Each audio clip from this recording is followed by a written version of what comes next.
Bien le bonjour à tous, c'est Maxime de Frandroid. Ça y est, on y est. Samsung renouvelle enfin son haut de gamme comme il est coutume sur le début de l'année en sortant les Galaxy S9 et S9 Plus.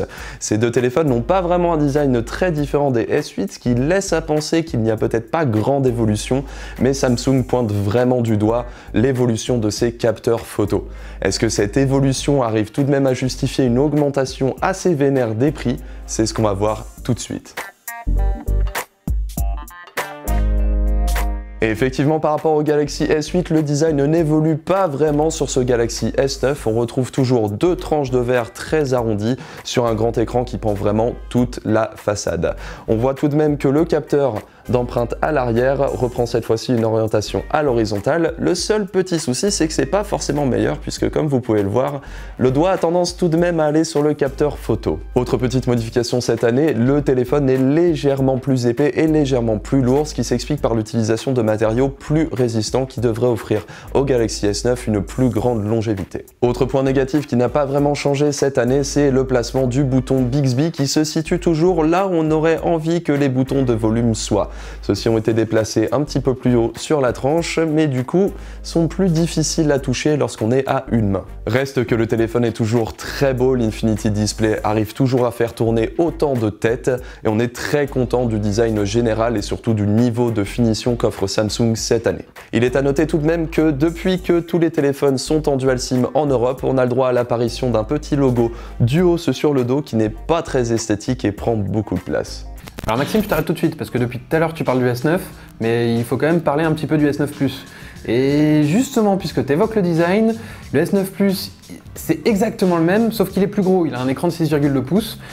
Et du coup, les boutons, ils sont encore plus difficiles à atteindre sur celui-ci que sur le tien. Bon allez, je te laisse la main, mais je te garde à l'œil. Pour ce qui est de l'écran, Samsung a toujours été l'un des plus grands représentants de l'OLED sur mobile et toujours le constructeur le plus adulé. Est-ce que le Galaxy S9 est à la hauteur de ce grand pédigré? Courte réponse, oh que oui. Oh que oui.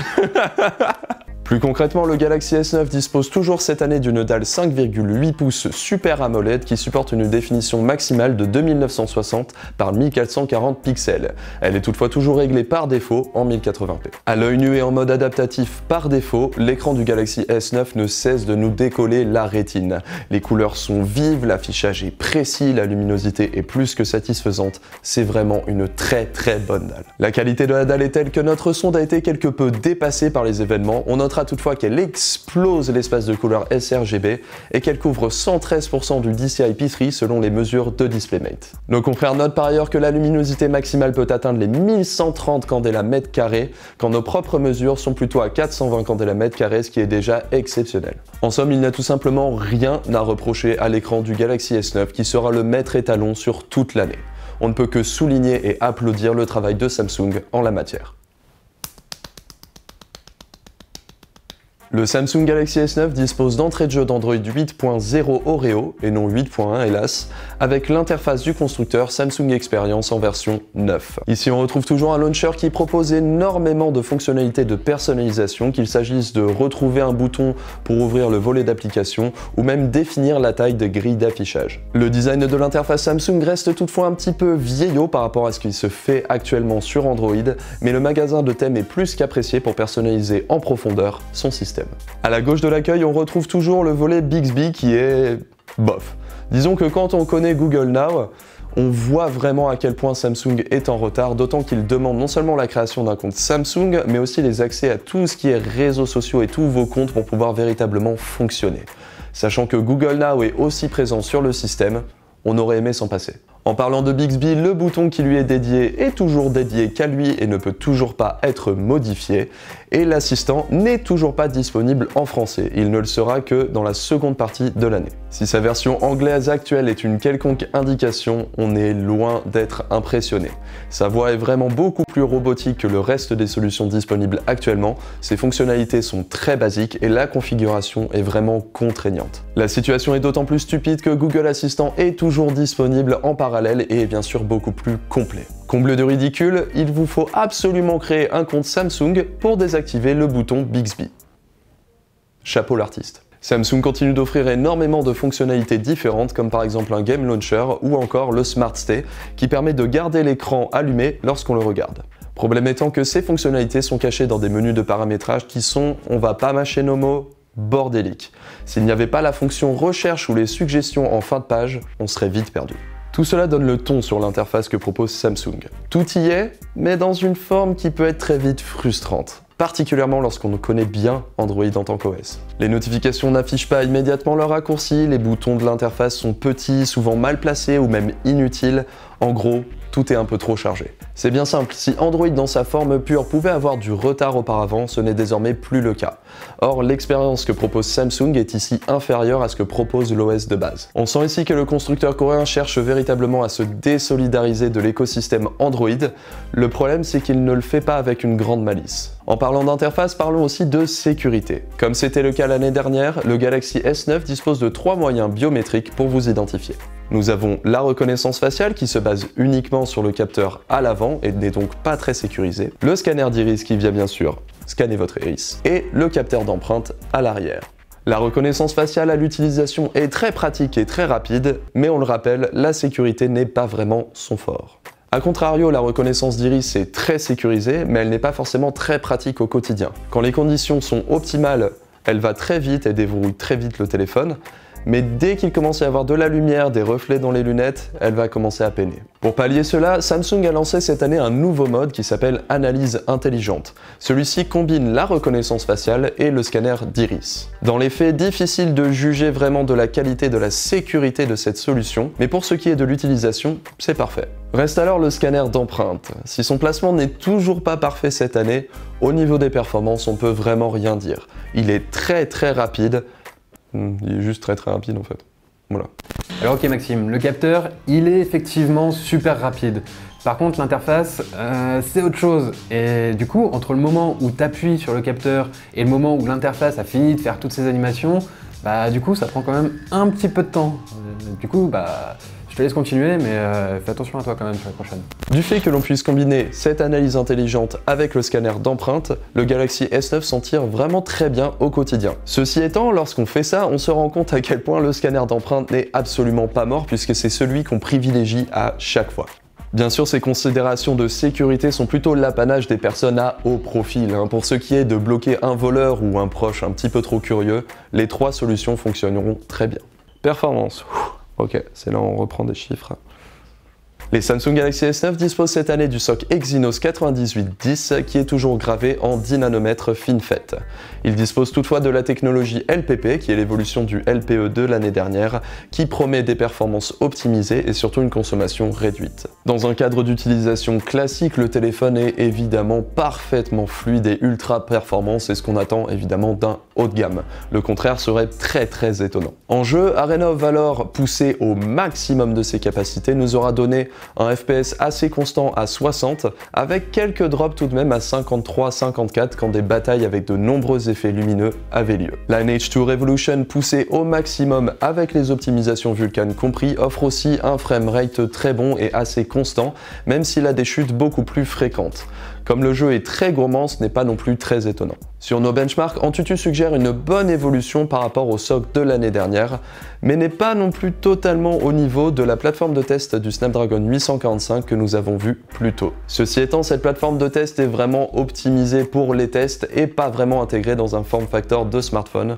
Cette différence s'explique donc comme cela. La situation est un petit peu plus embêtante sur PCMark et 3Dmark puisque les résultats que nous avons obtenus pour le S9 sont à peu près similaires à ceux du S8. Nous avons contacté FutureMark pour savoir si les applications pouvaient être en cause, mais ceux-ci nous ont bien assuré que non. Bien au contraire, elles ont plutôt pointé du doigt que leurs tests montraient les performances en conditions réelles des smartphones et nous ont donc indiqué que le Galaxy S9 se comporterait à peu près pareil que le S8. Il est vrai que sur notre utilisation, et sans non plus être déçu par ça, nous n'avons pas constaté de grands changements par rapport à l'année dernière. Pire encore, il est à peu près dans les mêmes eaux que ses concurrents comme le Kirin 970 d'iSilicon par exemple. Notons également que le Galaxy S9 chauffe assez rapidement mais que la chaleur est très diffuse et elle se dissipe très rapidement lorsqu'on revient à une utilisation normale. Ok, là sur ce point-là Maxime, je trouve que c'est toi qui es un petit peu chaud. Parce que le S9 Plus, je l'ai poussé dans ses derniers retranchements et bah pour le coup, il est à peine tiédi. Mais c'est peut-être aussi parce qu'il est avantagé, parce qu'il est à cause de son gabarit qui est un petit peu plus grand et qui du coup dissipe mieux la chaleur. Mais la star du show cette année n'est autre bien sûr que le capteur photo à l'arrière, qui est un capteur de 12 mégapixels dual pixel possédant un objectif pouvant passer manuellement d'une ouverture f1.5 à une ouverture 2.4. Belle évolution sur le papier, mais qu'en est-il au réel? C'est bien simple, hein. Les couleurs et les contrastes sont parfaits, les détails sont parfaitement conservés, le piqué de l'image est vraiment exceptionnel pour du mobile.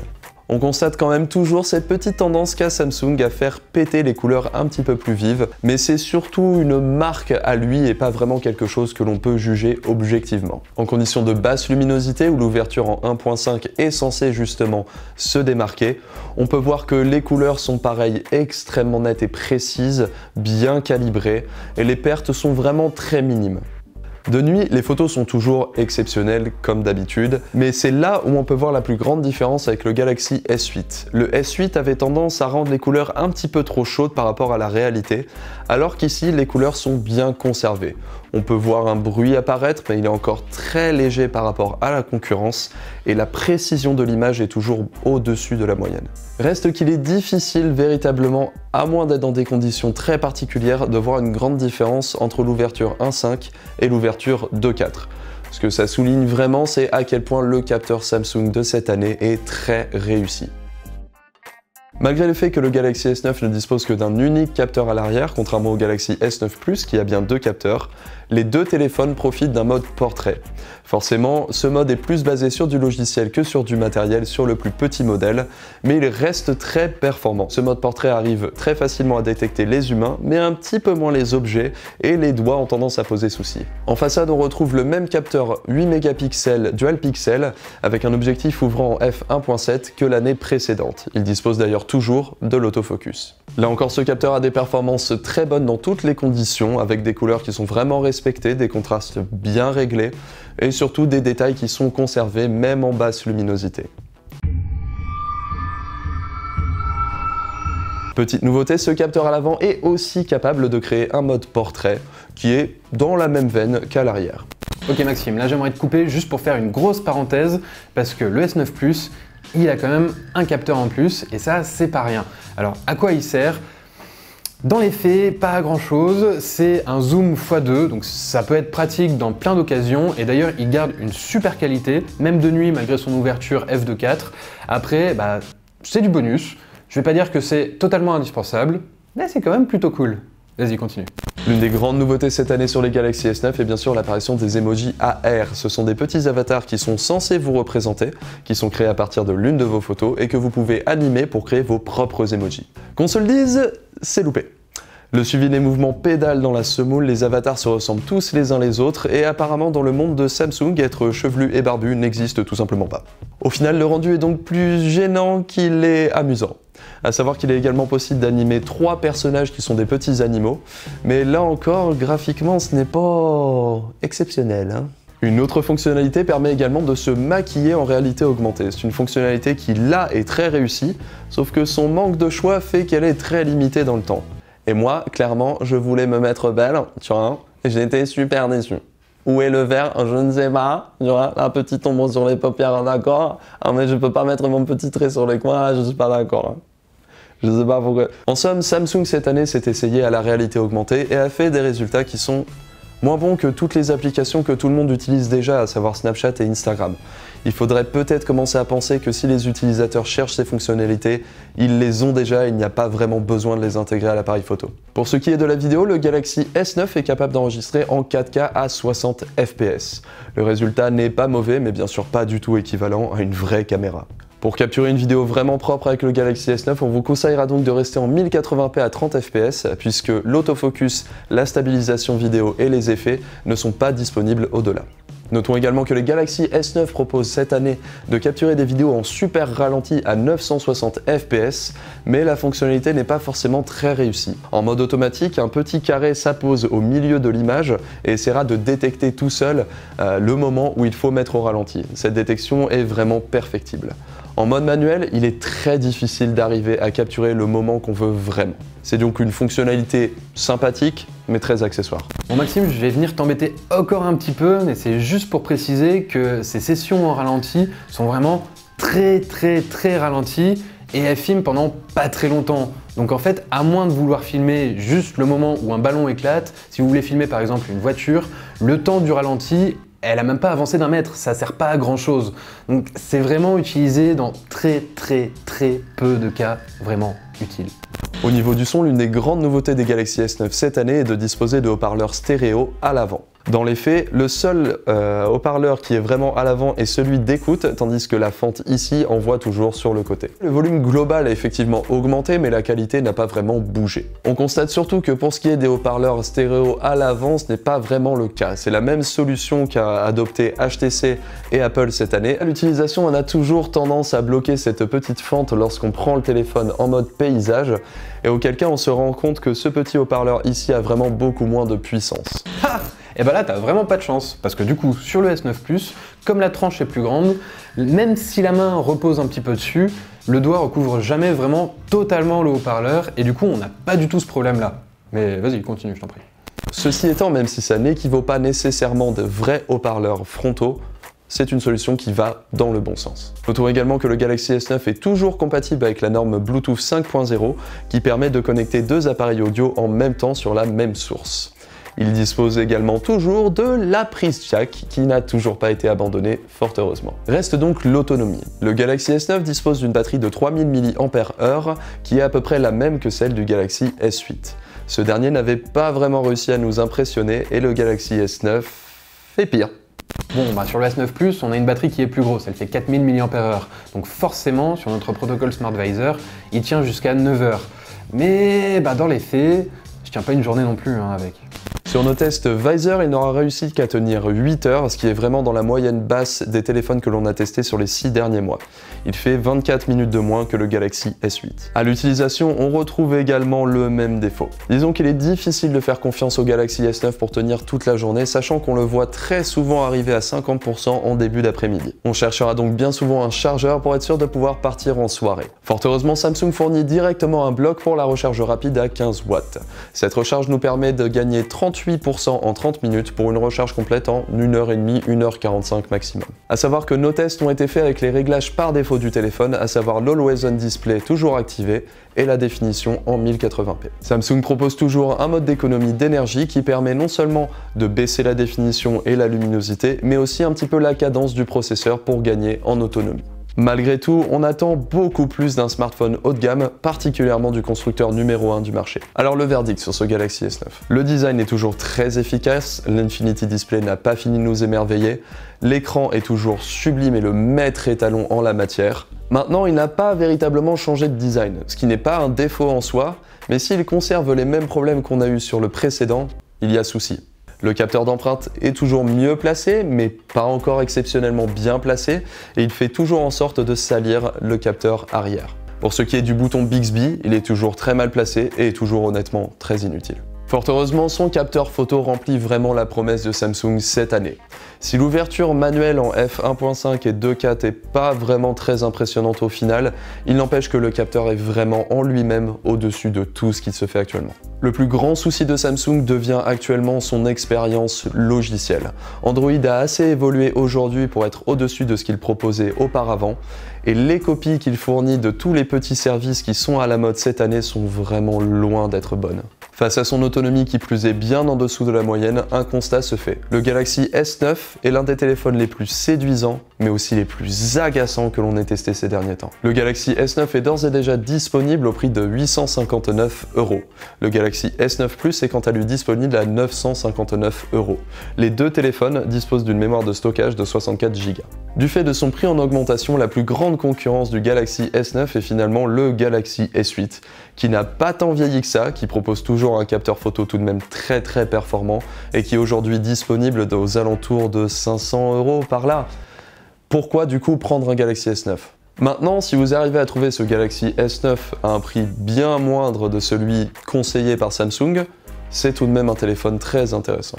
Ne me reste plus qu'à vous remercier d'avoir consulté notre test des Galaxy S9. Vous pouvez bien sûr retrouver la version complète sur le site ci-dessous. N'hésitez pas également à vous abonner à la chaîne pour ne rater aucune de nos prochaines vidéos. Et quant à moi, je vous fais des bisous et je vous dis à très bientôt sur Frandroid.